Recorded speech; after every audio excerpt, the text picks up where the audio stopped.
আসসালামু আলাইকুম সবাইকে ঈদুল আজহার অনেক অনেক অনেক শুভেচ্ছা। ঈদ মোবারক। কেমন আছেন সবাই? বন্ধুরা, অবশেষে দেখে ফেললাম কিন্তু তাণ্ডব কতটা তাণ্ডব চালিয়েছে সেটা হাতে নাতে প্রমাণ পাওয়ার জন্য চলে গেলাম থিয়েটারে। বরাবরের মতো মধুপুরের মাধবী সিনেমা হলে আমি সিনেমাটা দেখেছি। তাণ্ডব সিনেমাটা দেখার জন্য একদম মন ছটফট করতেছিল গতকালকেই, কিন্তু কোরবানির ঈদ তোমরা সবাই জানো যে আসলে পরিবেশটা পরিস্থিতিটা কেমন থাকে, সারাদিন সবাই অনেক ব্যস্ত থাকে। সো আমি একা যেতে চাচ্ছিলাম না, চাচ্ছিলাম যে এবার অনেককে একসাথে নিয়ে যাব, এবং দেখলাম যে না, সবারই সিনেমার প্রতি আগ্রহ আগের তুলনায় অনেক বেশি বেড়ে গেছে। সো ঠিক করলাম যে একা যাওয়া যাবেই না। একা গেলে হয়তো গতকালকেই তড়িঘড়ি করে বিকালবেলা একদম অথবা সন্ধ্যাবেলার পরে গিয়ে দেখা যেত, তবে সেটা মজা হতো না। সো আমি ভাবলাম যে একটু ধৈর্য ধরি। তো রাতেই দেখি যে ওরে বাবারে একদম লিক হয়ে পিকচার টিকচার, অনেকে তো ভাই ট্যামিও যা আছে সবকিছু ভিডিও করে একদম দিয়ে দিচ্ছে। তখন ঠিক করলাম ফেসবুকেই একদম ঢুকবো না, একদম না। একটা ফুটেজও যদি আগে দেখে ফেলি পুরো আকর্ষণ শেষ হয়ে যাবে। আমি জানি, খুব ভালোভাবে জানি যে এই সিনেমাটার রান টাইম অনেক কম, 2 ঘন্টা 9 মিনিট। সো এই সিনেমাতে যা আছে প্রত্যেকটা ক্লিপ, প্রত্যেকটা পিকচার, প্রত্যেকটা শট সবই ভ্যালুয়েবল, সবই সিনেমা হলে গিয়ে দেখার মতো। সো আমি কিন্তু ফেসবুকটা একদমই ইগনোর করেছি, যাতে করে সিনেমাটা দেখার পূর্ণ মজা সেটা আমি সিনেমা হলে গিয়ে নিতে পারি। তো যাই হোক বন্ধুরা, কথা বাড়াতে চাই না, কথা হচ্ছে গিয়ে তাণ্ডব কেমন লাগলো। তাণ্ডব কি পারলো তুফানকে বিট করতে?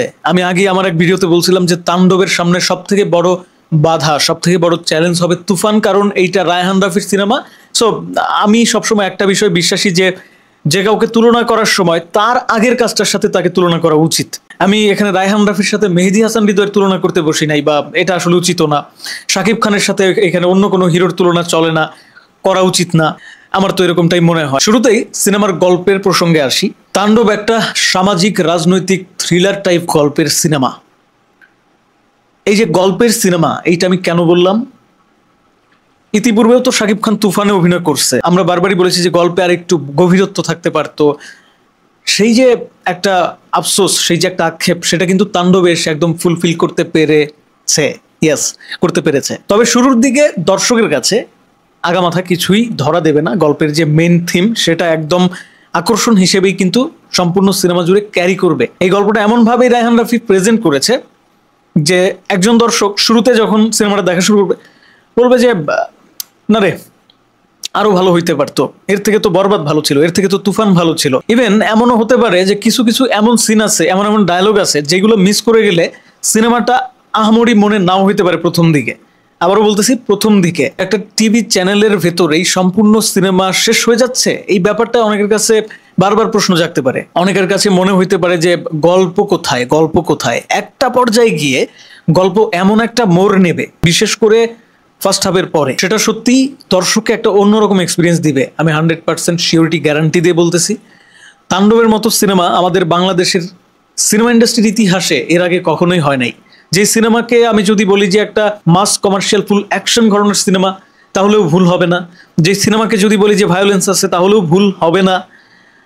যেই সিনেমাকে যদি বলি যে একটা দুর্দান্ত গল্পের সিনেমা, তাহলেও কিন্তু ভুল হবে না। তাণ্ডবে এমন একটা গল্প আছে যেই গল্পটা শুধু শাকিব খানের ওই স্বাধীন ক্যারেক্টারের গল্প না, এই ক্যারেক্টারে তো টুইস্ট আছেই। ইভেন স্বাধীন ক্যারেক্টারটা যে গল্পটা প্রেজেন্ট করতেছে দর্শকদের সামনে, সিনেমায় থাকা যত ক্যারেক্টার আছে সবার সামনে, সেই গল্পটা বাংলাদেশে জন্ম নেওয়া প্রত্যেকটা বেকারের গল্প। বেকারত্ব যে সমস্যা বাংলাদেশে যে এক প্রকার একটা ব্যাধিতে রূপান্তর হয়েছে, একটা ব্যাধিতে রূপ নিয়েছে, অভিশাপে রূপ নিয়েছে, সেই অভিশপ্ত একটা জীবনের গল্প। একটা বেকার ছেলে, তার সাথে কি ধরনের অন্যায় হচ্ছে, কেন হচ্ছে, সেটা গিয়ে আবার দেশের রাজনৈতিক প্রেক্ষাপটে গিয়ে জুড়েছে। আসলে ভাষায় প্রকাশ করার মতো না। একের ভিতরে সব বলতে পারেন। রোমান্সের জায়গায় রোমান্স আছে। সাবিলা নূর, শাকিব খানকে দুর্দান্ত লাগছে, কেমিস্ট্রিটা খুব অল্প সময়ের জন্য তাদের স্ক্রিন টাইম, তারপরেও দারুণ লেগেছে। অনেকের ধারণা ভেঙে দিয়েছে যে সাবিলাকে শাকিবের সাথে মানাবে না, বা সাবিলা নূর নাটক থেকে এসেছে, এই সমস্ত ধারণার অবসান ঘটিয়ে দিয়েছে। যতটা এক্সপেকটেশন ছিল তার থেকে বেশি কিছু পেয়েছি বলবো। সাবিলা দুর্দান্ত অ্যাক্টিং করেছে, যতটুকু রান টাইম, যতটুকু স্ক্রিন টাইম পেয়েছে। রায়হান রাফি একটা কথা বলেছিল যে এই সিনেমায় মিডিয়া পাড়ার এমন কেউ নাই মনে হয় যে অভিনয় করতে বাদ আছে। আসলে কথাটা তখন শুনতে একটু হাস্যকর মনে হয়েছিল আমার কাছে, তারপরে যখন আজকে সিনেমাটা দেখলাম এখন মনে হইতেছে যে আসলেই সত্য। ভাই, স্ক্রিনে মানুষ গিজ গিজ করে, মানে স্ক্রিনে মনে করেন যে বাংলাদেশের সিনেমা হয় কি ফাঁকা ফাঁকা লাগে, কেমন জানি মনে হয় যে ভাই আরেকটু লোকবল বাড়ায় না কেন, ক্যামেরার সামনে তো ফাঁকা রাখলে ব্যাপারটা খুবই চিপ লাগে। সেই ব্যাপারটা কিন্তু তাণ্ডবে একটু আপনি ফিল করতে পারবেন না। তাণ্ডবে এত এত আর্টিস্ট কাজ করেছে এবং প্রত্যেকটা আর্টিস্ট ছিল অভিনয়ের দিক থেকে একদম সমৃদ্ধ, প্রত্যেকের পারফরমেন্স দেখার মতো ছিল। কয়েকজনকে চিনি না, কিন্তু দেখে একবারও ফিল হয় নাই এরা নতুন, মানে কাস্টিং হিসেবে এরা নতুন। বেছে বেছে অডিশন নেয়ার মাধ্যমে অথবা থিয়েটার থেকে ধরে এনে কিন্তু দাঁড়া করানো হয়েছে। এই কারণে তারা যে আসলে জাত অভিনেতাই প্রত্যেকে, এইটুকু আমি ফিল করছি। সবাই দুর্দান্ত পারফরমেন্স দিয়েছে। তাণ্ডবের শাকিব খানকে একদম ভিন্ন রূপে দেখতে যাচ্ছে দর্শক। দেশের ভেতরে চলতে থাকা অস্থিরতা, দুর্নীতি এবং জুলাই আগস্টের আগে দেশে যেগুলো হইতো, কিছু কিছু ইনসিডেন্ট, কিছু কিছু মর্মান্তিক বিষয় এই তাণ্ডব সিনেমায় উঠে এসেছে। স্পয়লার অ্যালার্ট, যাই হোক, আয়না ঘর ব্যাপারটা কিন্তু তাণ্ডবে উঠে এসেছে, যেটা দর্শককে অন্যরকম একটা ফিল দিবে। সব থেকে যেটা ভালো লাগছে যে কোনো জায়গায় আপনি বোরিং হবেন না। সিনেমার যতগুলো ডায়লগ আছে গল্প অনুযায়ী খুব সুন্দরভাবে সেট করা হয়েছে। শাকিব খান একটু পরপর এমন এমন সব ডায়লগ দেয়, বেশি কিছু বলতে চাই না। শাকিব খান অনবদ্য ছিল। অভিনয়ের দিক থেকে বলবো যে নিজেকে নিজেই ছাড়িয়ে গেছে। বরবাদে যেই শাকিবকে দেখেছি, এখানে সম্পূর্ণ ভিন্ন এক শাকিবকে পেয়েছি। শাকিব খানের ক্যারেক্টারের নাম হচ্ছে স্বাধীন। দেশাত্মবোধক একটা মেসেজও দেয়, স্বাধীন। কিন্তু স্বাধীন হয়েও সে আসলে কতটা স্বাধীন, এই ক্যারেক্টারটা একটা অবহেলিত, নির্যাতিত ক্যারেক্টার হিসেবে আপনার সামনে হাজির হচ্ছে। সো এক কথায় এই তাণ্ডবের গল্প কোনো রোমান্টিক বা লুতুপুতু প্রেমের গল্প না। এই ব্যাপারটা আমাকে খুবই ইমপ্রেস করেছে। বারবারই যদি একই টাইপ অফ গল্পে শাকিব খানকে দেখি তাহলে সেটা খুবই হতাশার, কারণ শাকিব খান একজন দুর্দান্ত অভিনেতা। তিনি বরাবরই প্রমাণ করে যাচ্ছেন। সেটা দরদে বলি, রাজকুমারে বলি, প্রিয়তমাতে বলি, তারপর সর্বশেষ বরবাদের কথাও যদি বলি, তুফানের কথা যদি বলি, মানে একটা সিনেমা আরেকটা সিনেমার থেকে বেটার হয়েছে শুধুমাত্র শাকিব খানের পারফরমেন্সের উপরে নির্ভর করে। আর বাদবাকি কোয়ালিটি, সেটার কথা আমি না হয় পরেই আসলাম। পারফরমেন্স যদি ভালো না হইতো তাহলে তো ভাই আমরা আসলে সিনেমাগুলোকে এতবার, মানে অনেকে তো আছে বারবার হলে গিয়ে দেখে, এটা তো সম্ভব হতো না। এখানে সম্পূর্ণ ভিন্ন একটা বাচনভঙ্গি দেখবেন শাকিব খানের।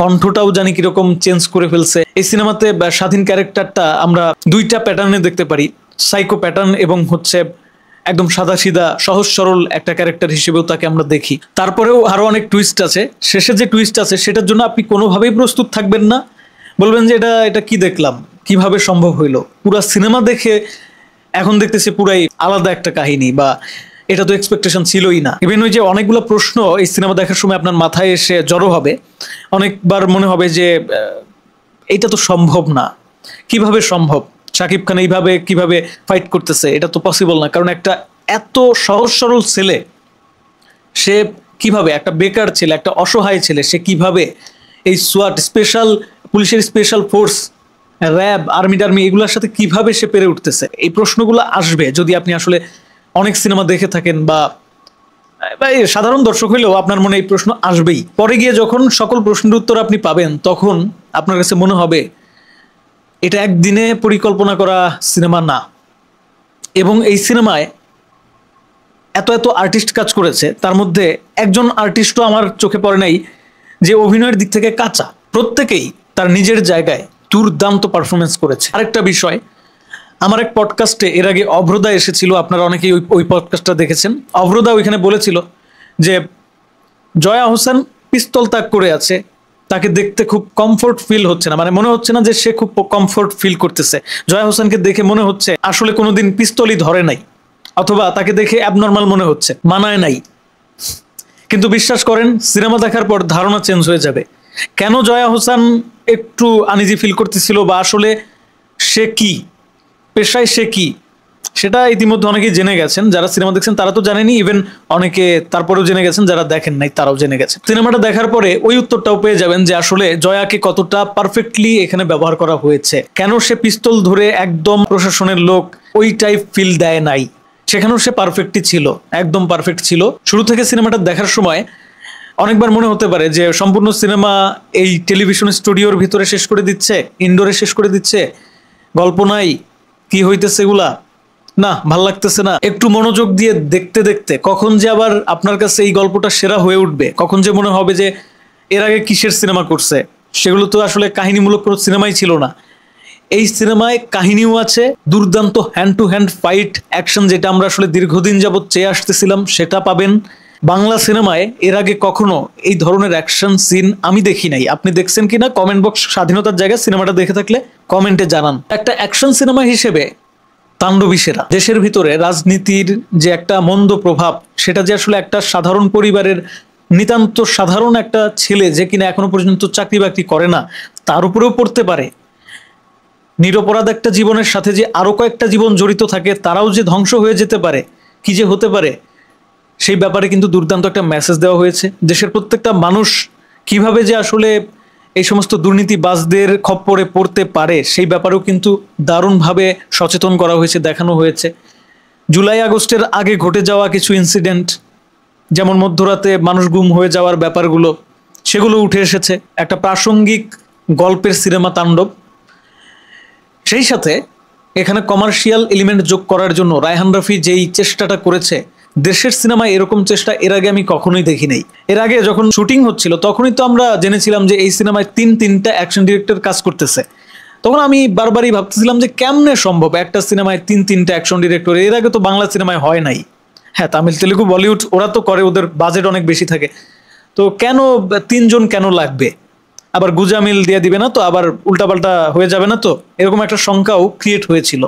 বিশ্বাস করেন, যেই ধরনের অ্যাকশনে যাকে লাগবে আমার কাছে মনে হয়েছে যে তাকেই এখানে ইউজ করা হয়েছে। আবার এই সিনেমাটাকে ওয়ান ম্যান শো বলা যাবে না, এখানে কিন্তু ব্যাপক সব চমক আছে। বিশেষ করে দুইটা চমক যেটা আমাকে তো রোমাঞ্চিত করছেই। আমি যদিও আগে থেকে জেনে গিয়েছিলাম, এখানে আমি কিছুই বলতে চাই না, সো বলবো না, যদিও সবাই জেনে গেছেন। আচ্ছা বলি না, বললে কেমন হয়। সিয়ামকে দেখছি ভাই মাথা নষ্ট ভাই। সিয়াম তার জীবনের সেরা অভিনয়টা করেছে এই এই এই সিনেমায়। সিয়াম যে পারফরমেন্স দেখাইছে, এরপরে সিয়ামকে আর পেছনের দিকে ফিরেও তাকাতে হবে না। আমি একজন রিভিউয়ার হিসেবে না, আমি একজন দর্শক হিসেবে বলতেছি, কোনো রকম পাম্পট্টি না, কিচ্ছু না, সিরিয়াসলি বলতেছি। সিয়ামের পারফরমেন্সটা আমার কাছে টপ নচ লেগেছে। শাকিব খান তো শাকিব খান, সে তো আগে থেকেই টপ নচ লেভেলেই আছে, বাট সিয়াম ভাই অবিশ্বাস্য ছিল আমার জন্য এটা, যে সিয়াম এইটা এত দুর্দান্ত পারফরমেন্স সিয়ামের হইতে পারে। তার যে লুক, তার যে get up set up, Rayhan রাফিকে একটা স্যালুট দিতে হয়। এরকম গেট আপ সেট আপে সিয়ামকে আপনি হাজির করবেন না, এটা তো দর্শক ভাবে নাই ভাই। আপনি যা করছেন, আপনার টিম যা করে দেখাইছে, কস্টিউম ডিজাইনার যেটা করে দেখাইছে।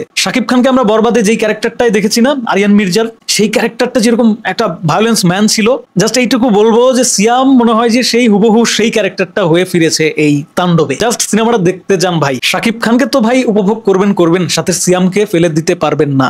অভিনয়টা সে ফাটায় করছে। শাকিব খানের ক্যারেক্টারের মধ্যেই ব্যাপক টুইস্ট আছে, একদম 360 ডিগ্রি একটা পাল্টি খাবে। তখন আপনার মাথা একটা চক্কর দিবে যে কি দেখতেছিলাম আর এখন কি দেখলাম। একদম শেষে গিয়ে সুরঙ্গ মাসুদের সাথে দেখা হবে, তখন তো ভাই মাথা নষ্ট হয়ে যাবে। আগেই এগুলা বলতেছি কারণ হচ্ছে ফেসবুকে অলরেডি সবাই দেখে ফেলেছেন, সবাই জানেন। যারা আমার এই ভিডিওটা দেখবেন তারা তো জেনেই গেছেন, সো এইটুকু বললাম আর কি। অ্যাটলিস্ট এইটুকু বুঝবেন যে তাণ্ডব হচ্ছে ওই যে বিক্রম দেখছেন না, বিক্রম টাইপ অফ একটা সিনেমা। মানে বলবো না যে ওইটা থেকে ইন্সপায়ার বা কপি টপি, এগুলো কিচ্ছু না। গল্পটা পুরাই আমাদের দেশের গল্প, আমাদের এরিয়ার গল্প, আমাদের দেশের ভেতরকার অভ্যন্তরীণ রাজনৈতিক প্রেক্ষাপটের একটা গল্প। সমস্ত আক্ষেপ ঘুচিয়ে দিয়ে, সুরঙ্গকেও বিট করে, তুফানকেও বিট করে রায়হান রাফির কেরিয়ার সেরা সিনেমা হয়ে থাকবে এই তাণ্ডব, যতদিন না পর্যন্ত তাণ্ডব 2 আসবে। আমার বিশ্বাস। এবং তাণ্ডব 2 যে আসবে সেটার আভাসটাও আমরা শেষে গিয়ে পেয়েছি। এবং শেষের 20-25 মিনিট আপনি জাস্ট হ্যাং হয়ে থাকবেন, অন্যদিকে তাকানোর সময় পাবেন না। পুরা সিনেমায় অন্যদিকে তাকানোর সময় সুযোগ আপনি পাবেন না, কিন্তু পুরা সিনেমায় আপনি অনেক প্রশ্ন নিয়ে একটু ভাবনা চিন্তার মধ্যে কাটাবেন যে আসলে এই সিনেমার গল্প তো তেমন একটা স্ট্রং মনে হচ্ছে না, শুধু এখানে এসে কিছু মানুষকে জিম্মি করে, এরকম গল্প তো এর আগেও আমরা বোধহয় দেখেছি, এরকম মনে হবে। বাট শেষে গিয়ে যে কিছু টার্ন অ্যান্ড টুইস্ট আসে, দুর্দান্ত ছিল, সিরিয়াসলি দুর্দান্ত ছিল। টিভি চ্যানেলের ভিতরে কিছু মানুষকে জিম্মি করে, তারপর হচ্ছে পুলিশ প্রশাসন, সোয়াট টোয়াট এগুলোর সাথে মারামারি, এই শেষ না। এই যে শাকিব খানের ক্যারেক্টারটার আসল উদ্দেশ্য আসলে কি? আসল উদ্দেশ্য কি আসলে শুধুমাত্র দেশের মানুষের চোখ কান খুলে দেয়া, রাজনীতিবিদ বা দুর্নীতিবিদদের বিপক্ষে লড়াই করা? না। উত্তরটা পেতে হলে অবশ্যই সিনেমাটা দেখতে হবে। বেশি কিছু বললে, মাত্র 2 ঘন্টা 9 মিনিটের একটা সিনেমা, অবশ্যই এখানে স্পয়লার দেওয়া হয়ে যাবে, এই জন্য বেশি কিছু বলবো না। শুধু এটাই বলবো যে শাকিব খানের এই স্বাধীন ক্যারেক্টারটা আসলে স্বাধীন না, মানে সে পরাধীন। কি বলবো, এটা বলতেও চাচ্ছি না। স্বাধীন আসলে কতটা স্বাধীন, সে কি আসলে পরাধীন কিনা, আসলেই স্বাধীন কিনা, দেখতে হলে আপনাদের যেতে হবে সিনেমা হলে। আমি কি বললাম সেটা অনেকের মাথার উপর দিয়ে যাবে আমি জানি, কিছু করার নাই, স্পয়লার দিতে পারবো না। সামনের সিকুয়ালগুলা আরো মারাত্মক কিছু প্রোভাইড করতে পারে, এরকম একটা প্রমিজিং ব্যাপার স্যাপার আমি তাণ্ডবের লক্ষ্য করলাম। খুব করে চাইবো যে তাণ্ডব 2-র স্ক্রিপ্টটা যেন আরো বেশি ডিটেইলে লেখা হয়, আরো বেশি সেখানে যেন ক্যারেক্টারগুলোকে ডিটেইলে প্রেজেন্ট করা হয়। আর বাদ বাকি যা আছে সেগুলো তো ভাই যথেষ্ট ভালো। আমি এটাও দেখার অপেক্ষায় আছি, সুরঙ্গের মাসুদ নাকি তাণ্ডবের, থাক এই নামটা বলবো না, এটা আপনারা সিনেমা হলে গিয়েই দেখবেন। অনেকে বলতেছিল যে তুফান কি আছে নাকি তাণ্ডবে, সেটাও একটা প্রশ্ন হয়ে রয়েছে। আপনারা সিনেমাটা দেখে তারপরে হচ্ছে দেখেন কি হয়। তুফান নাই, তবে তুফান নাই বলেই দিলাম, জান তুফান নাই, তবে তুফানের মতো একটা ক্যারেক্টার আছে। আর কিছু বলতে পারবো না, অনেক কিছু বলে দিচ্ছি।